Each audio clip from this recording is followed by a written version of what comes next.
Salut à tous et à toutes et bienvenue pour cette nouvelle vidéo sur l'Annex Ciné. Aujourd'hui on va parler de plusieurs films les gars. La dernière vidéo où je parlais de plusieurs films c'était sur les 3 tueurs du cinéma, sur Scream, Vendredi 13 et Halloween.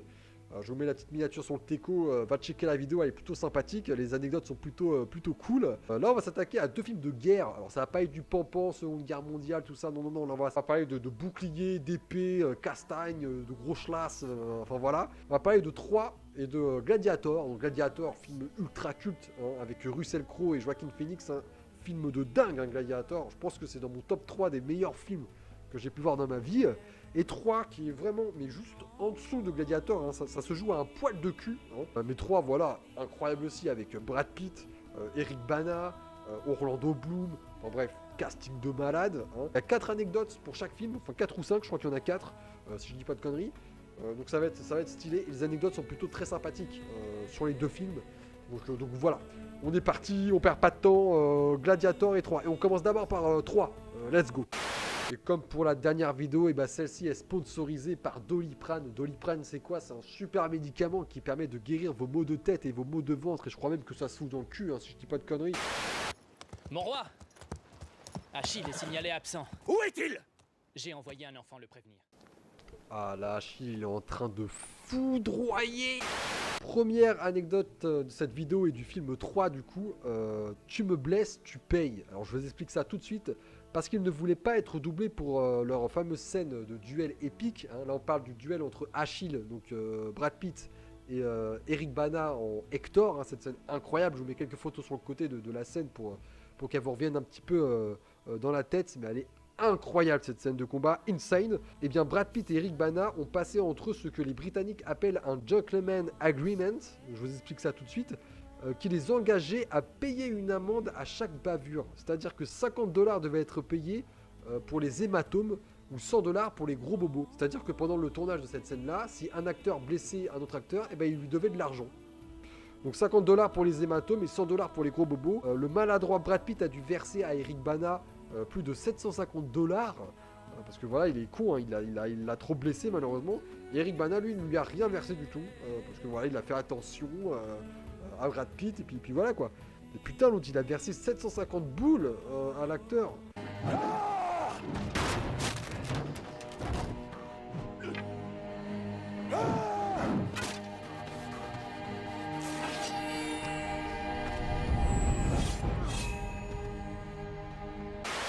Deuxième anecdote les amis, je vais vous parler de quoi là? Que devient le cheval de Troie? Eh bien le cheval de Troie construit pour les besoins du film a été offert au gouvernement turc après le tournage, et c'est un cheval du coup que vous pouvez voir dans la vraie vie si vous allez en Turquie sur la balade de Kanakal. Mais du coup tu peux le voir en vrai. Alors quel est ce fameux cheval de Troie pour ceux qui l'ignorent? Achille et ses coéquipiers qui se sont cachés dans ce grand cheval de bois qui a été offert à la ville de Troie, et les habitants en fait pensaient tout simplement que c'était une offrande, voilà. Et ben non, en fait, Achille était caché dedans avec tous ses potes, et dès que la nuit allait tomber, ils sont tous sortis du cheval et ils ont flingué tout le monde. Voilà, c'était l'anecdote, la deuxième. On passe à la troisième. Comment te défoncer? Troisième anecdote, et là putain une coïncidence de malade, hein. Au cours d'une scène de combat, Brad Pitt, qui s'est soumis à 6 mois d'un rude entraînement pour se forger un physique de statue grecque et acquérir les techniques de combat de l'époque, s'est blessé au niveau du talon. Et pour ceux qui connaissent l'histoire d'Achille, il faut savoir qu'en fait Achille il a été béni entre guillemets par sa mère, hein, béni des dieux, enfin bref voilà. Et quand il a été béni, il a été baigné dans de l'eau bénite, et sa mère a tenu Achille par le pied en fait. Et donc le pied n'a pas baigné dans l'eau bénite. Du coup le point faible d'Achille c'est son talon. Et du coup Brad Pitt se blesse au talon pendant le tournage. C'est plutôt fou. Et pour ceux qui ne connaissent pas la fin de la vie d'Achille, Achille se prend une flèche pendant une bataille dans le talon, ce qui le rend vulnérable de fou, et du coup après il se bouffe plein de flèches et il meurt. Donc il meurt à cause entre guillemets de son talon, et Brad Pitt se blesse le talon en jouant Achille, ce qui est plutôt fou. Moi je trouve ça complètement dingue.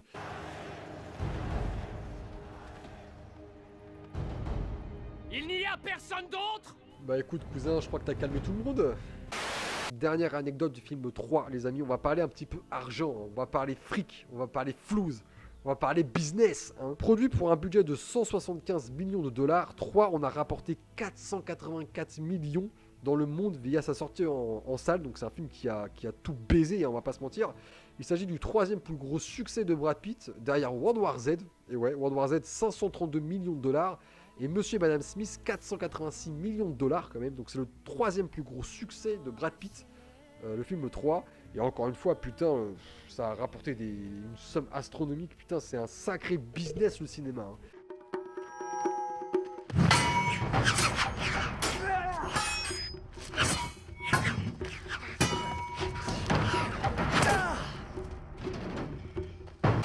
On est parti les amis pour la deuxième partie de cette vidéo. Là on passe sur Gladiator, film culte, incroyable, insane, qu'il faut voir absolument. Je l'ai en DVD je crois, si je dis pas de conneries. On est parti du coup, 4 ou 5 anecdotes sur le film et on va commencer par le tatouage de Maximus les amis. Le tatouage de Maximus, SPQR, donc il l'a au niveau de l'épaule, signifie Senatus Populusque Romanus, désolé j'ai un accent de merde, et peut se traduire par le Sénat et le peuple romain.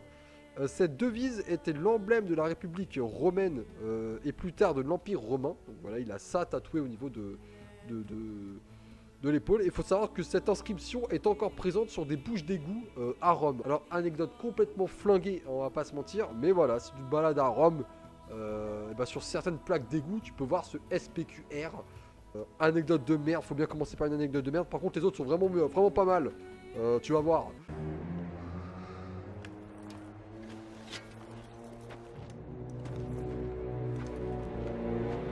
Mon nom est Maximus Decimus Meridius. Fils d'Uranus, Anus et Poilocus. Deuxième anecdote les amis, de vraies blessures. Et ça j'étais pas au courant mais c'est plutôt stylé en vrai, hein. Les blessures qu'on peut voir sur la gueule de Russell Crowe lors de la première scène de combat, c'est-à-dire qu'ils se battent je crois au niveau d'une forêt. Et Russell Crowe sur cette scène là il a pas mal de blessures au niveau du visage. Et bah c'est pas du maquillage les mecs, puisque Russell Crowe est tombé de son cheval lorsque ce dernier s'est affolé, projetant violemment l'acteur à travers plusieurs buissons jonchés de ronces. C'est-à-dire qu'ils étaient là en plein tournage, il était sur son cheval et tout, le cheval l'a dégagé, il l'a tège frère. Le réalisateur entre guillemets a décidé de garder les blessures, les vraies blessures de l'acteur parce que ça collait de ouf à la scène qu'ils étaient en train de tourner en fait. Les blessures ont été gardées pour rendre l'image encore plus forte et plus violente, voilà. Donc quand tu reverras cette scène tu te diras ah ouais putain le mec il saigne vraiment là. Les gens ils pensent que je suis fort dans ma tête, mais c'est pas ce que vous croyez.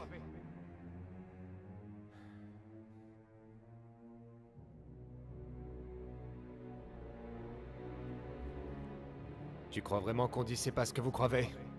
Dis-moi la vérité. Tu crois vraiment qu'on dit c'est pas ce que vous croyez? On dit c'est pas ce que vous croyez, putain de bâtard de merde. Troisième petite anecdote les amis, anecdote très rapide, elle est assez courte mais elle est plutôt marrante. La scène du champ, hein. Tu vois très bien de quoi je parle, cette scène mythique du champ où on voit Russell Crowe qui glisse sa main à travers les épis de maïs pour se diriger vers chez lui, je crois sur ce plan là il va vers chez lui. Et ben faut savoir que c'est pas la main de Russell Crowe sur cette scène, et ouais, ce n'est pas la main de Russell Crowe qui caresse le champ, mais celle de sa doublure qui s'appelle Stuart Clark. Alors je sais pas du tout pourquoi c'est pas l'acteur qui a réalisé cette scène, je sais pas, elle a peut-être une gastro, j'en sais rien, mais du coup c'est la doublure, c'est Stuart Clark. Si j'ai une petite photo de cette personne là je vous la mets sur le côté, comme ça tu peux voir sa tête, je sais pas si c'est très important mais on s'en bat les couilles. On passe à l'anecdote suivante les amis.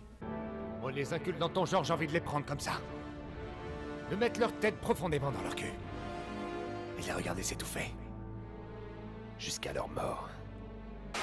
Quatrième anecdote les amis, on va parler du FC Barcelone. Alors là vous allez me dire mais de quoi il nous parle? Gladiator, le FC Barcelone, c'est même pas un club italien en plus. Le mercredi 27 mai 2009, jour de la finale de la Ligue des Champions à Rome, l'entraîneur du FC Barcelone qui était Pep Guardiola, parce que maintenant c'est l'entraîneur de Manchester City, a trouvé une façon originale de galvaniser ses joueurs, de motiver ses joueurs. Il leur a diffusé un montage des meilleures scènes de Gladiator, entrecoupé d'extraits du best-of de leur saison, entrecoupé des meilleures actions et des meilleurs buts qu'ils ont pu marquer durant toute la saison. Une technique qui s'est avérée payante puisque le club catalan, le FC Barcelone, l'a emporté sur son adversaire du jour, Manchester United, par 2-0 lors de cette finale en 2009. Donc voilà, stratégie plutôt sympathique, voilà, ça les a motivés.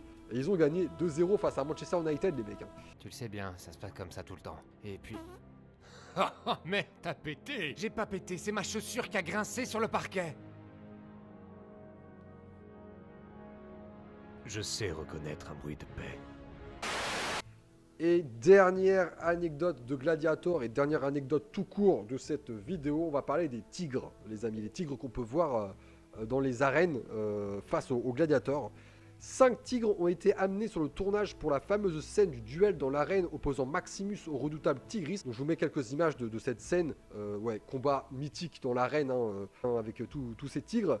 Pendant la conception de la scène, un vétérinaire armé d'un tranquillisant se trouvait constamment sur place. De plus, pour qu'il n'y ait aucun problème de sécurité, Russell Crowe ne se tenait jamais à moins de 4,5 mètres, c'est précis, 4,5 mètres des animaux. Un faux tigre a été fabriqué pour les scènes où il y a contact, pour les scènes où le tigre saute sur Russell Crowe. Bah là c'est pas un vrai tigre heureusement, mais voilà, dès qu'il y avait des vrais tigres, l'acteur se trouvait à plus de 4 mètres de distance des tigres. Moi je trouve ça fou quand ils utilisent des vrais animaux comme ça, en plus des animaux sauvages, c'est grave dangereux en vrai, c'est des malades.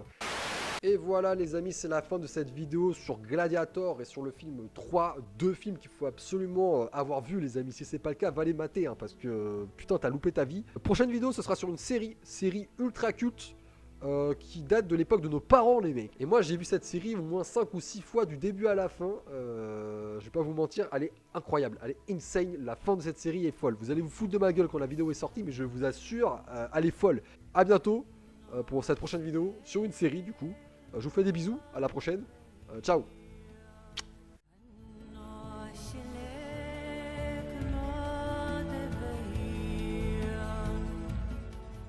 Et puis... Oh, mais t'as pété! J'ai pas pété, c'est ma chaussure qui a grincé sur le parquet.